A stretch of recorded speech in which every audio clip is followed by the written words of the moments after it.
Hey guys, Dave from Nerdarchy, for nerds, by nerds, hanging out with this nerd. Nerdarchy Ted. And today we're going to be talking about Dungeons and Dragons and legacy events in your campaign settings.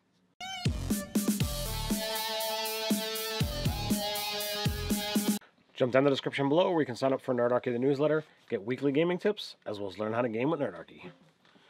Alright, so this video is inspired by something that actually recently happened in one of my games. And I guess we're calling them legacy events. Well, there's the whole, board game craze of legacy games where whatever happened in this playthrough is going to affect the next. So I felt that name would be appropriate. So for this, case scenario, what happens in one of your gameplays is going to affect the world in such a way that if you continue on in the campaign, that it's going to be affected by it. It's not a minor, I stopped a dragon or I did this. It's something much bigger. Now, I can think of two events off the top of my head.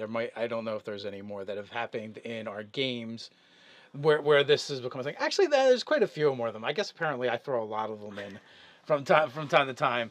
But like some of the early ones were the idea that we have a world without dragons, and hence no Dragonborn. So we had to find a way to get the Dragonborn players into the game that are playing.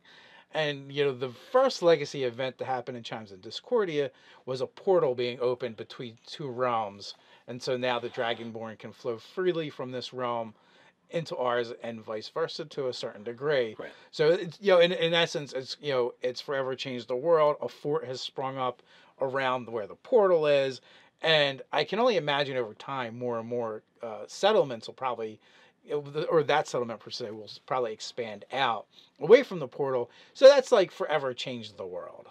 Well, it's given a race that had not been seen in a long time, in or any living memory. Okay, Dragonborn are now back to being a thing. Right. So that was like one of our first legacy events. Another one was we introduced the idea of another portal to another place. And that was the Clockwork Kingdom, where we have, basically clockwork men, living constructs, maybe our version of Warforged. So that wasn't there before, and now it is. And, that portal is right in the center of Gryffindor, right in the center of an actual library there. It's actually used to be in Relian's office. Yeah. Oops. he got ousted. Yeah, so, we've been like, and the thing is, because both me and Ted run in the same world, these things affect the whole game. They affect each other's game, and things come up. So like when I do something in my game, it's going to affect what Dave does in his game to a certain extent, because we're both playing out of the same base city. So when I did a siege and there was the chance of Gryffindor being overrun, Dave didn't want to deal with any of that nonsense. So he's like, well, okay, I'll wait until the siege is ended, and then, the players have a year of do what you want. And I'm like, okay, well, that just frees up all of this time. Yeah, so, in that case, I addressed the legacy event that you kind of introduced into the game with the passage of time, and be like, well, how would you guys, taken part in this? And also, like, player characters had already done stuff and had been key players in this for several sessions, so I didn't really want to muck with that very much. Mm-hmm. And I gave all my players a little bit of agency of like, well, what have you been doing? So that kind of came and went. That was like a minor blip as far as legacy events go, because it didn't really change anything. Right. But prior to that, you did do something in your game that was kind of a big deal, although in the politics in the world, it's a big deal, but for our characters, it wasn't, because it didn't really impact them. And that was the secession of Gryffindor from the Kingdom of Drellic. Right. Now, I find that this is one of those things that, to me as a DM, is kind of a sore spot, because I thought it was cool and impactful, and not one of you has cared about it to even like, oh, well, should we look into how or why or whatever? It's just like, okay, it's a thing, and we're just gonna move on, kind of like a bump in the road. And I'm like, okay, well, throw any of that stuff that I had dealt with off to the side. I just Well, from a certain standpoint, like Drellic really didn't like. Had you introduced Drellic as the sovereign kingdom, and had that influenced our characters a lot throughout through the game, Mhm. they probably would have cared more. But because like the only thing that ever happened was like one of their Justicars showed up, Mhm. said I'm in charge, blah blah blah, and then left. It's like okay, Well, it showed up because the mayor had been murdered, yeah. and word got back, and they were there to investigate and to figure out what's going on. And once leadership was preserved and people were aware, okay, well, I still need to pay the homage. She did what she was supposed to do. Yeah, well, and it just went back to business as usual, and so did we. Like, there nothing changed for us. So like politically, it would be a big deal, I think, but because it didn't affect us, we're like Mhm. whatever. It's like when the mayor in your town changes or some other government official. If you really don't care about politics and you just go about your life in day to day, you should understand this more than anyone. You're like the least political person I know, and literally we did what you would do. That's true. So, And as a DM, that kind of stuff is going to happen. Some things you think are going to be a big deal wind up being not. Other things you think are non-existent, and players freak out over it. yeah, and it's like, well, we're paying taxes here before, and now we're paying it there, and we could worry about why that is, or we could worry about this demon lord from the abyss trying to take over. It just seemed like a minor issue. All right, so if a DM wants to, put a legacy event in there, what kind of setup, what kind of things should they be looking at doing? Well, first of all, you should be putting out choices that matter. So the choices your players make matter. And that brings us to like the biggest legacy event that's happened since the start of our campaign. Mhm. In my opinion, I Yeah. might be biased. No, I think I know where you're going, and I think you're absolutely right. So the setup was the players, some of my players, they had inherited an estate, and in that estate had owned different businesses, and one of them was a mining operation, and they hadn't heard nothing of it. And the players themselves, not the players, but the characters themselves, don't really care what's going on with the day to day. But finally, like the person that manages stuff is like, no, this is a big deal. This is where a large portion of our money comes from. We should we should do something about this. You should send somebody.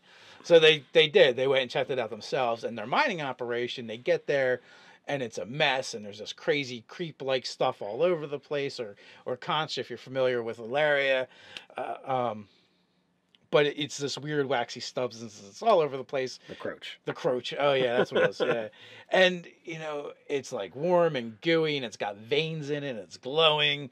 There was a chaos storm here that's moving off in the distance, and they realize it's like over this mountain range, and they're like, "Oh no, that's moving."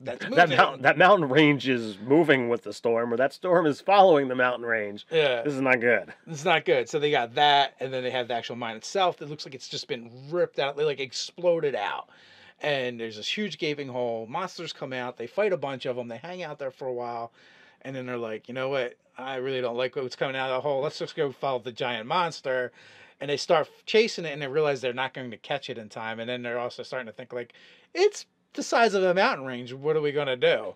And I literally used one of the monsters from Ixalan. Yes, I when you were describing it, I was like, yeah, I don't think we're able to defeat that. But at the same time, all the monsters coming out of the hole were beating the snot out of us so hard. I'm like, I don't want to see what's next. Like, I don't know what's worse, going down the hole or chasing the Challenge 30 monster. Yeah, so eventually they're like, let's go see if we can find clues down in the hole. They go down the hole, and they find this derelict spaceship that's been ripped open, and they realize like the miners had inadvertently opened something. You guys usually like speak with that or something to figure it out. And they get in there, and it's just like this huge cargo hold, and the only thing they find is like this giant beating heart. And it's like all they had left to do was destroy the heart. But now so much time has gone by that this creature was able to actually get to the city of Rylor, destroy it. Plus, it's got this like chaos effect going on, and anything that kind of dies in the vicinity of this stuff comes back as these crazy chaos monsters. Waxy creatures that aren't exactly fun to fight. Yeah. So between things being turned to monsters, the storm raging on the city, and this giant mountain range monster kind of moving through it and, probably snacking and just destroying things for the sake of destroying things, Ryler is wiped off the map. And it moves on somewheres.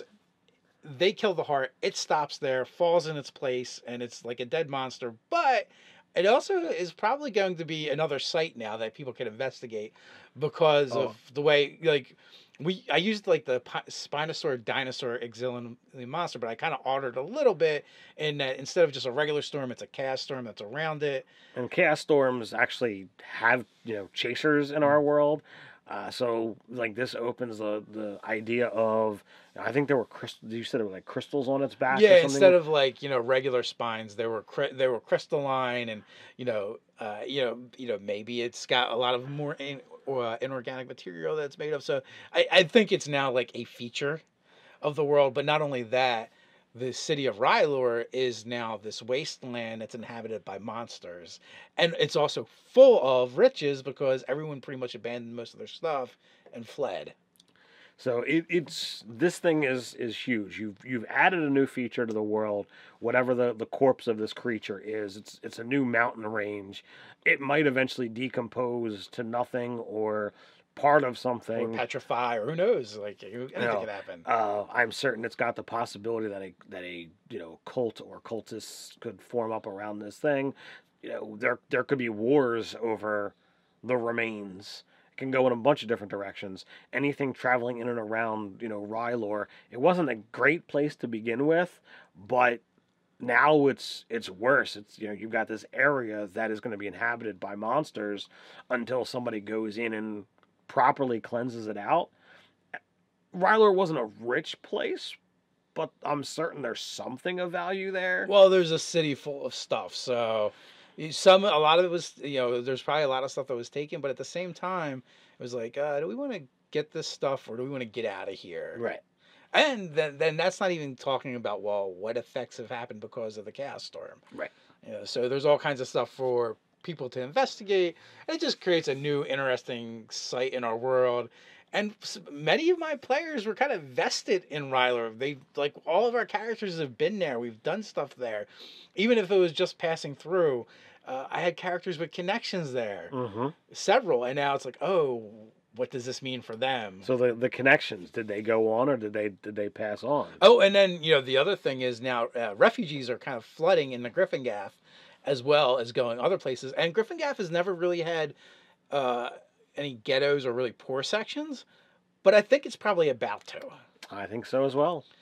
So it's changed the things. It's interesting. It's fun, and it was wholly determined by what the players did and their actions or inactions. Because had they chosen another way, if we had gone down the hole as soon as we defeated that last monster, we would have been able to save Rylor.